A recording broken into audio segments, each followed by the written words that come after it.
CJAD 800. Welcome back to the show. Going to talk about something that actually kicked off the show yesterday, a question that I asked you. I had a really interesting call. I'm sure we don't have it, but a gentleman called up. I believe his name was Richard. We were talking about toxic work environments, and I said, look, all the headlines we've all read lately, for whatever reason, seem to be about women bosses fostering toxic work environments. Governor General Julie Payette, her assistant, Sue Montgomery, the NDG Côte-des-Neiges borough mayor, and her assistant there, Montreal Museum of Fine Arts, the Canadian Human Rights Commission. And I sort of just wondered out loud, because when you see only women's names attached to these, you're thinking, wait a sec, we know there are bad male bosses out there too, so why is it that women create toxic work environments, allegedly, whereas men create what? Different kinds of toxic work environments? And then I asked, is this maybe a case as well of, look, I remember, and I'm sure a lot of people remember, having worked for bosses who were not the most pleasant people in the world, and sometimes you get yelled at, or you told you didn't do this right, or not to my satisfaction. And I said back then, maybe it's generational, back then we kind of took it and said, okay, that's part of the job, brushed it off. But nowadays, we don't do that anymore. And I kind of wondered out loud if this was, helicopter parenting and participation medals gone to the work environment. Well, on the line right now, Esther Buchsbaum. She's president of Energy PR and a public relations and marketing strategist who has dealt with crisis issues in the workplace. And full disclosure, Esther and I were married in a previous life. So, Esther, welcome to the show. Thank you very much. And those child support payments, Aaron. It was only an imaginary marriage, so they don't count. Yeah. Esther, how you doing? I haven't talked to you in a long, long time. I know, all's well. Thank you. Hope you're doing okay. Yeah, doing fine. So let's talk about this. The situation, first of all, am I off base when I say I wonder if it's different for women bosses as opposed to male bosses? Because all the names we're seeing are women.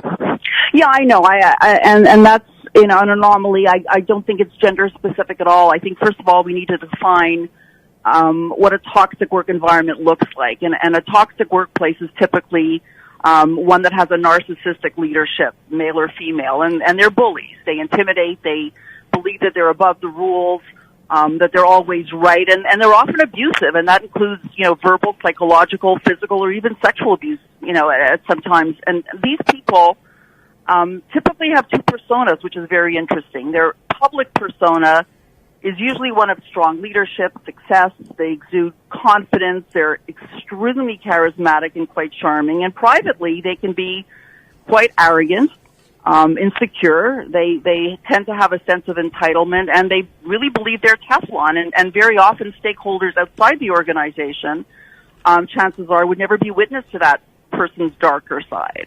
So I don't think it's gender specific at all. And I've worked on multiple files, most of which I can't really disclose, but it's pretty, even relative to gender. Okay. But when you talk about the way you describe it, by the way, is quite interesting. It's like, they're Jekyll and Hyde, one way to work and one way to their personal life, and I get that.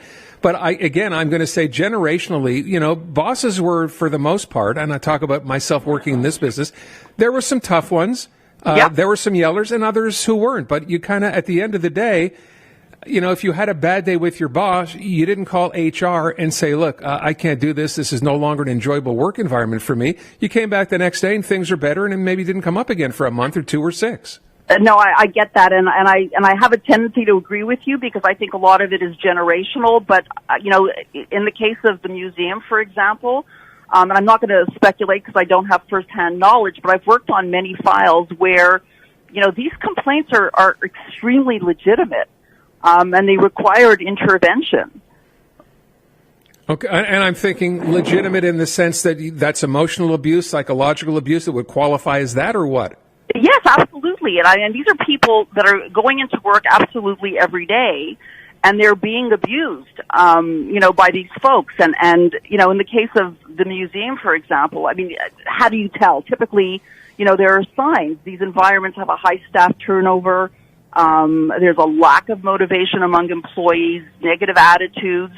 And again, the leadership is abusive in some form. And this isn't a new phenomenon. I think, toxic workplaces have been going on they've been around for a long time. But I think the difference now is that people are less fearful of speaking out and going public. And we're talking about extreme cases. I don't think we're talking about the day-to-day, where people's noses are out of joint because they've been scrutinized for something. We're talking about extreme cases where, people are burning out.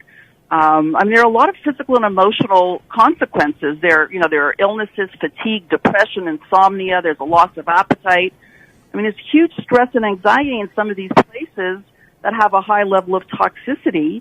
And these have lasting effects on folks, not only, where they're concerned, but, it affects people around them, their family and their friends. So we're talking about extreme cases that are chronic, not necessarily, again, someone's, been reprimanded for something. Yeah, not about someone having just a bad day, in other words. Exactly. It goes beyond that. These are extreme cases. All right. And what do you do in a case like that? So, you find that, like, take the Montreal Museum as an example, and you're right. I don't want to speculate too much because we don't know all the facts. What we do know is the woman in question who's being called out has been there for something like 20 years and has done a terrific job in doing what she's supposed to be doing, which is getting money and getting art and whatever else. And suddenly, we're not happy with the environment. It took 20 years to get to that point?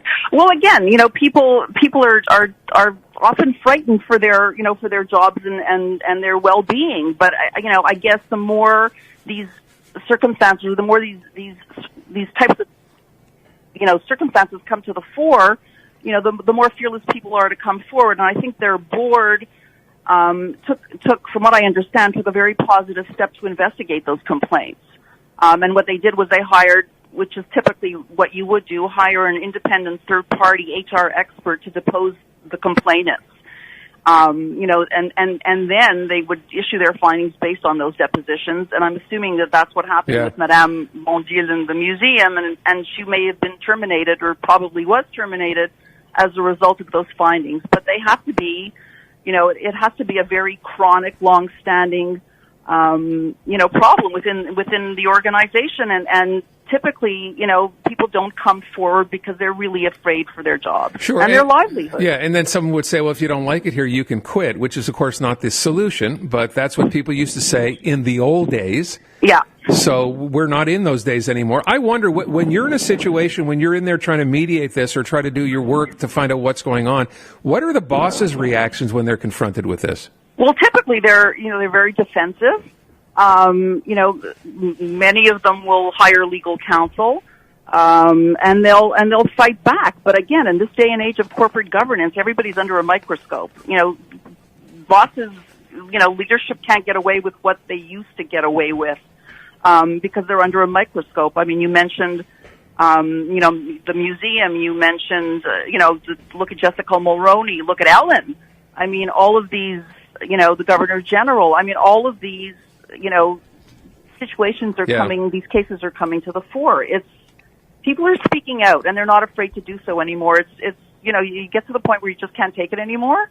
But if you're, a board of directors, or if you're in a position of leadership, you have a responsibility to keep your eye on the ball. And if people are leaving, and if people are unhappy, and they're, calling in sick, there are issues that you should be addressing. I wonder, just to wrap it up, I saw the quote at the end of the story that I read, which says, and this was talking about Sue Montgomery, who I know, who I've spoken to in the past. Yeah. We know the situation there. It's still ongoing. But here's the last quote, and I want you to just comment on this, Esther. It says, this is Sue Montgomery saying, I believe strong, competent women are being accused of psychological harassment without due process in order to get rid of them. Now, off the top, we said, this is not a sexism issue. That certainly makes it sound like it's one. Respectfully, I don't buy it. Honestly, it's the expression, it's a man's world. I think you just need to push your way through it and raise the flags. I vehemently disagree with that. I've been in business for 30 years, myself and my business partner, and we've, worked in very male-dominated industries, and we've pushed through. I don't think it's an excuse anymore. Interesting. I wanted to get your take on that. I thank you for sharing that. And I think for all the men out there who sometimes feel perhaps, for lack of a better expression, that they're being picked on here unfairly, maybe that's an important thing to point out. Esther, I thank you so much. It's really nice talking to you. Good speaking with you, Aaron. Be well. Look forward to seeing you one day. Okay. Take Bye-bye. care. Esther Buchsbaum, Energy PR on toxic work environment. She didn't say, okay, that's a good idea, did she?